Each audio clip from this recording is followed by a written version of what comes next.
房屋都係一個珍貴嘅資源，即係當唔夠分嘅時候，應該係提高嗰個要求先啱噶嘛。入咗去到要俾雙倍租金咧，嗰個容忍度係大過申請嘅時候好高嘅。係申請嘅時候多1蚊都唔得，咁但係你入咗去住多1、2蚊嗰啲唔理你啦，唔理你嘅，即係出現你頭先話寧願唔加薪。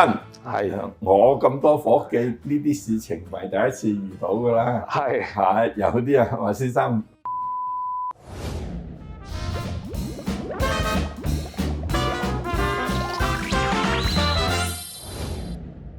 各位觀眾大家好，歡迎收睇《股壇事件》，我身邊有施生同埋浩德兩位。近來即係香港財赤問題已經討論咗好多次啦。咁啊，政府似乎近來都開始做啲嘢，就希望提高翻啲收入，咁係改善嗰個財赤問題啦。咁啊，最新咧都影響就開始去到平民嘅身上面啦。咁啊，房委會收緊咗公屋嘅富戶政策咧，建議如果即係富戶嘅4級制之下咧，富戶係需要咧繳交2.5至4.5倍嘅租金嘅。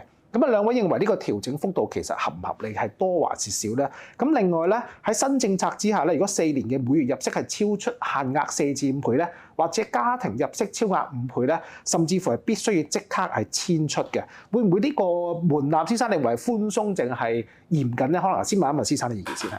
我自己認為咧就係已經係相對寬鬆㗎啦。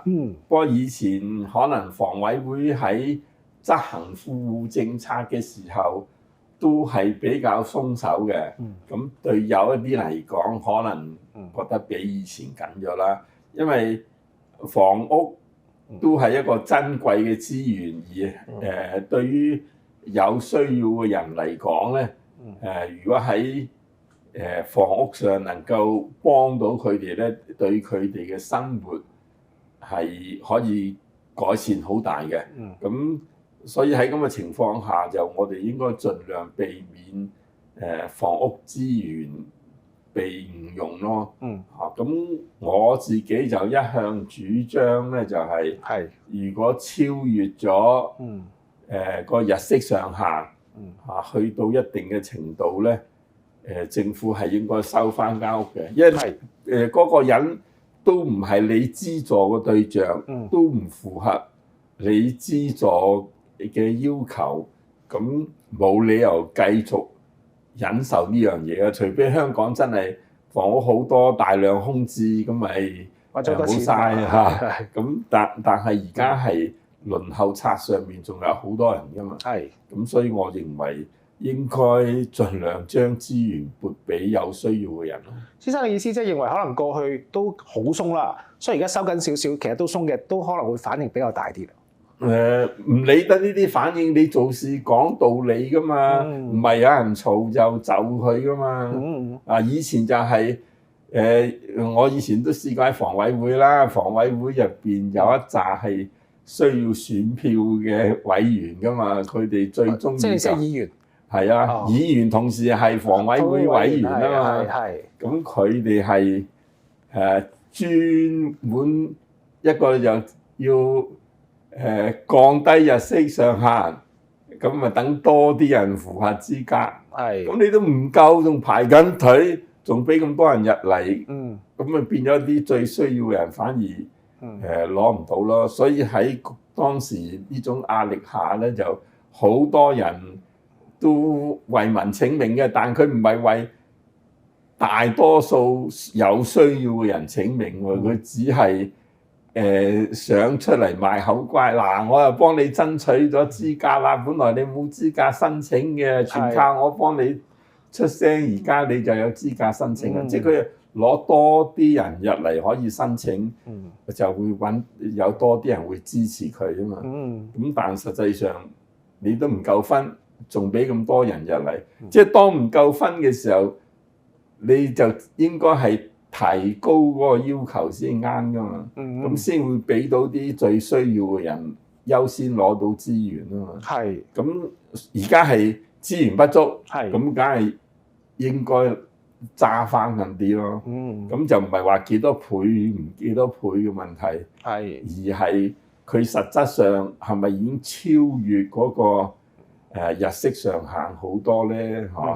所以要翻去公屋分配嘅一個原意裏面啦。咁但係都有人擔心咧，而家租金雖然樓價跌啦，咁但係租金咧其實係升緊嘅喎。咁一旦呢啲富戶咧真係被遷出公屋咧，似乎為數都唔會真係好少咧，會唔會令到私樓嘅租金喺當前情況之下會進一步上升咧？先生，呢個同兩件事冇乜關係嘅。係咁話唔通認為？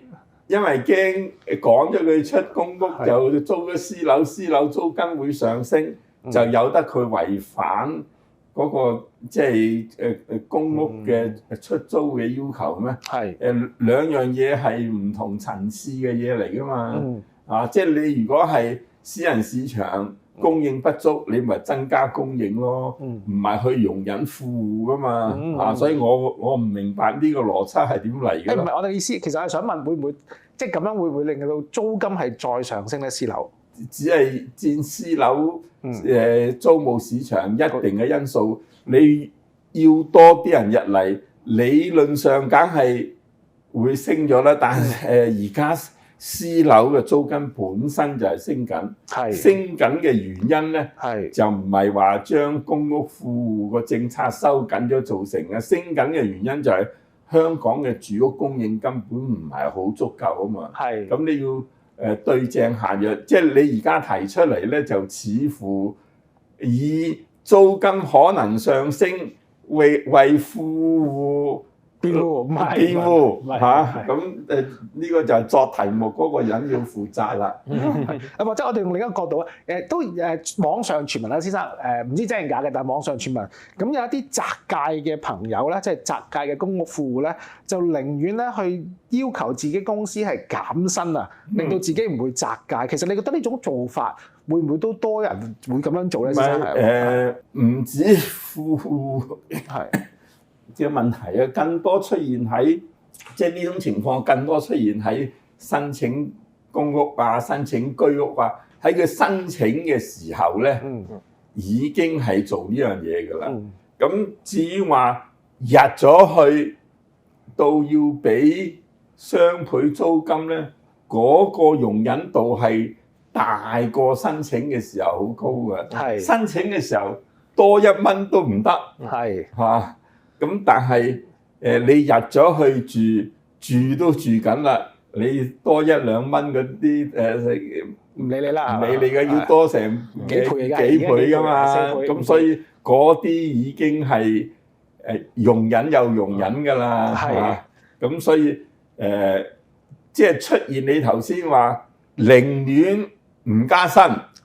我咁多夥計呢啲事情唔係第一次遇到㗎啦。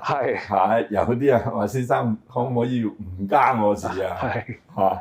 講呢段時間就嚟輪到佢有機會去揀樓啦。咁佢咪幾大都唔加啦，因為一加就資格都冇埋啊嘛。即係你喺申請嘅時候嗰個標準係好嚴嘅。咁呢啲情況咧，其實反映咩咧？就係申請到公屋或者申請到居屋咧，得到嘅利益其實係好龐大。難得申請到好過你加少少人工啦。你申請到間公屋，話而家係每月交嘅可能1000零2000蚊。如果你租樓啊，成萬蚊過外㗎嘛。話你幾時加得咁多8-9千啊？8-9千人工啦，過多幾年都未加到啦。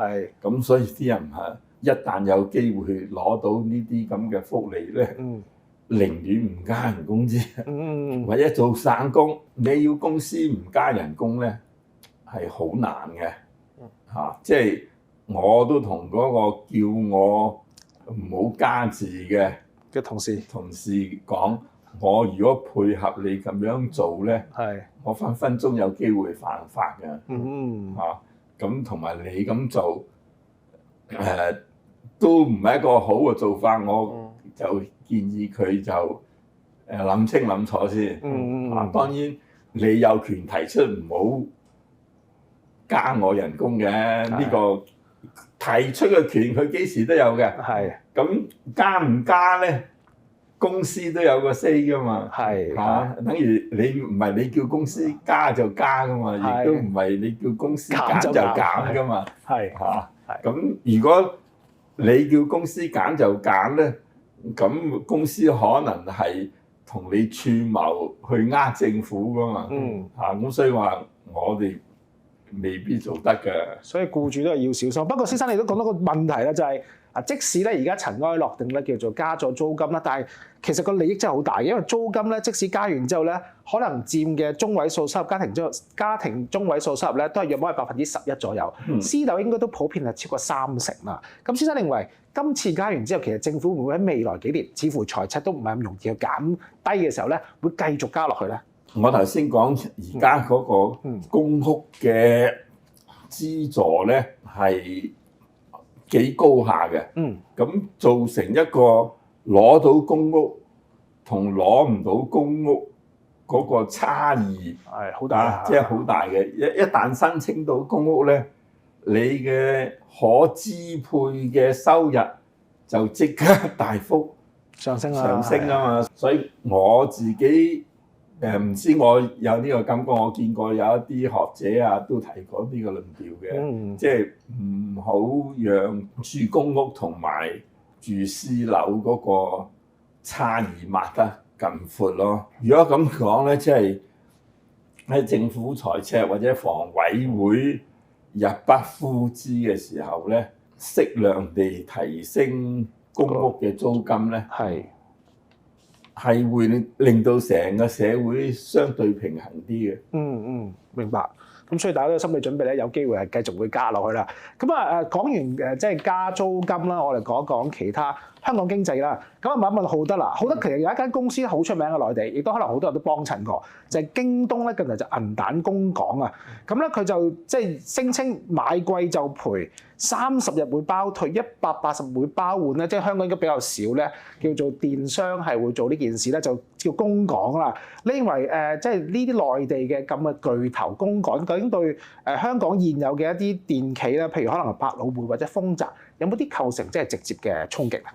我覺得就係好事嚟嘅。第一就作為一般嘅消費者，因為就香港嘅電器咧係相對嚟講，即係選擇啊同個價錢咧，相對內地咧係冇咁吸引。尤其是大家知道過去一段時間喺國內咧，啲家電嗰個質素高咗好多啦。咁同埋佢哋當然佢哋有補貼啦，所以你買同一個冷氣機咧，其實可能係國內係相對香港可能係1/3價錢左右啦。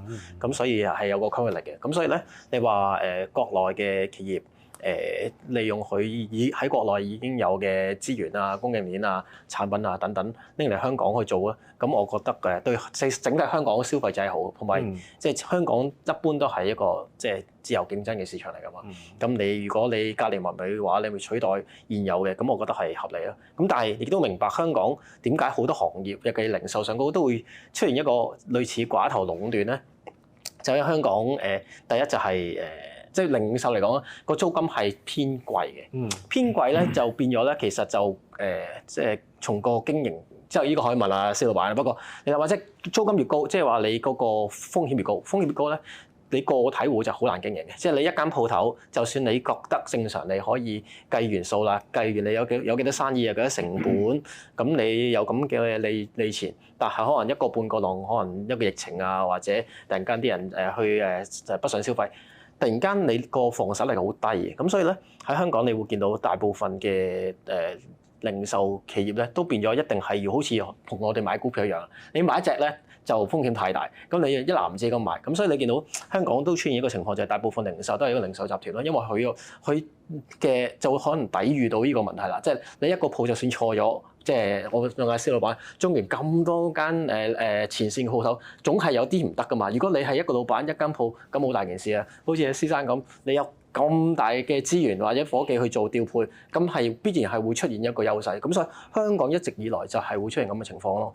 咁你話呢啲大嘅集團，早幾個月我哋都提過，譬如淘寶都會落嚟香港開，咁你話京東再嚟，其實大家都係見到一個優勢，就係佢咁樣走落嚟，即係試一試咯。咁我覺得係會佢哋本身因為有一個資源，因為點講咧？即係佢個武器實在太大啦，即係佢落嚟做呢件事咧，其實贏又唔贏好多，輸又唔輸好多。不過佢落得嚟咧就冇咁易走嘅，因為咧即係面子問題嘛。咁似乎就會將即係香港部分嗰個零售嗰種畫面會改變少少，但係即係可能得出嚟比較有優勢嘅就係消費者咯。但係你話會唔會完全取代現有？你頭先講過其他家電嘅企業咧？或因為佢哋都背後嘅集團都好大㗎嘛，咁我諗係大家會有少少調整，但係冇乜大嘅競爭。其實好多香港嘅零售個案都好多外邊嘅人嘗試嚟挑戰嘅，但係就似乎個格局就好難大規模咁改變。咁問施生，因為施生其實咧某程度上京東嘅承諾都有少少係似打價格戰啊，做啲好啲嘅服務平啲啦。咁啊施生你好所內地企業打價格戰就好勁㗎嘛？你覺得如果佢哋嚟到香港會有啲咩後果產生？會唔會真係擊退晒呢啲？電商打價格戰咧，就唔止內地企業勁嘅。我記得嗰陣時美國有個好大嘅電商收購咗一間類似超市嗰類型咁嘅機構咧，佢講到明，我咩價錢買翻嚟就咩價錢賣翻俾你㗎嘛，即係賺都唔賺，1蚊都唔賺喎。咁你普通做生意嘅人點可以1蚊都唔賺？唔賺1-2個月都冇問題。哇，長期唔賺嚇，咁點捱啊？咁但係實際上咧，全世界嘅電商打入市場嘅時候咧，都係不惜工本嘅。我喺內地做地產代理都遇到類似嘅情況啦，即係佢哋可以免熱紙傭啊，你委託啊，佢俾保證金你啊，你去佢嗰度做 sales 咧，保證有傭出，佢收唔到發展商傭，佢都俾傭個夥計喎，叫電傭喎，由佢電出嚟先喎，咁你喺香港以為我好大，同佢哋比。小巫見大巫，佢哋譬如嗰啲加盟店數埋係10幾萬個鋪嘅，我幾百個鋪你已經覺得好大，即係全國咁佢哋係打規模戰啦、價格戰啦，係普通商家咧係守唔住幾耐嘅。咁當然你話而家其實都執咗好多㗎啦。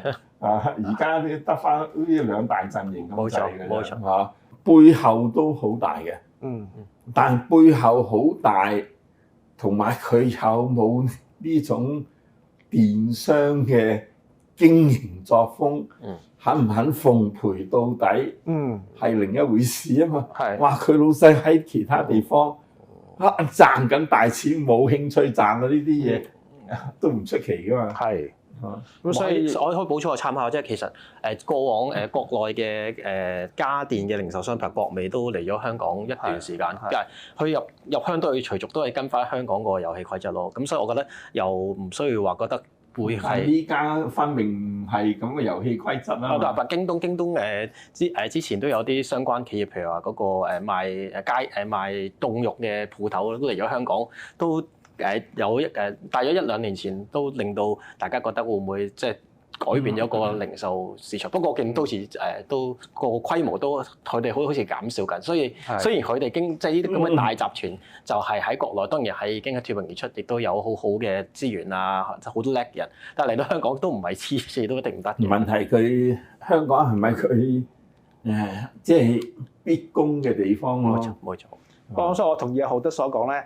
即係而家最大得應該都係我哋消費者啊！咁可能大家可以買到啲好平嘅電器，不妨拭目以待咧。呢個競爭咧會去到咩程度啦，同咩發展嘅？我哋今節嘅時間去到呢度，下一節我哋講其他股票同埋國際問題。我哋下一節再見。即係而家國際個地緣政治咁複雜嘅情況下，香港做生意嘅人咧，好難完全在商言商。呢段時間咧，即係你見到北京係好希望重拾資本市場同埋嗰個民營企業嘅信心啊！咁而家你再喺個啱啱開始重建信心嘅階段當中，你呢樣嘢如果真係夾硬嚟嘅話咧，其實係唔容易。照顧國家利益咧，係政府應做嘅行為。照顧投資者利益亦都係香港作為金融中心要努力維持嘅形象。咁所以我自己估計咧，就千島嘅機會